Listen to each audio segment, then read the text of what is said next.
This week, President Bush asked the American people to spend another $46 billion in Iraq. The President also is continuing to ask our bravest Americans to risk their lives there.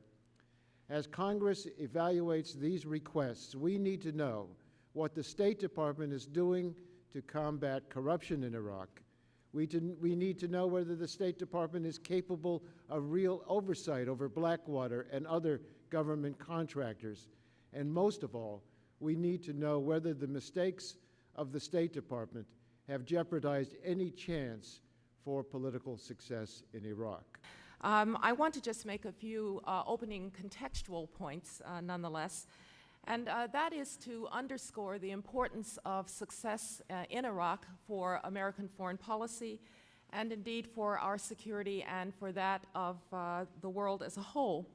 I also want to associate myself with something that you have said, which is that the success of our political efforts in Iraq, the success of what civilians bring to the fight, is absolutely crucial. And I want to acknowledge the hard work of the men and women of the State Department, our Foreign Service, our Civil Service, our Foreign Service nationals, and our contractors who are playing an essential role in carrying out our policies in Iraq, and people who, frankly, are in great danger.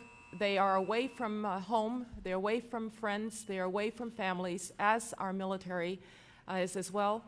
And yet they serve shoulder to shoulder with our military, some of them actually embedded with brigade command teams, dodging IEDs, just as our military people do.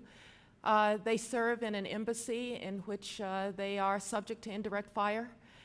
They are operating in perhaps the most complex circumstances that we have faced as a Department of State, and they do it with valor, they do it with dedication, they do it with great patriotism, and everything that we say today should remember that, because these are people for whom we want to give the very best support because they're giving it all to their nation.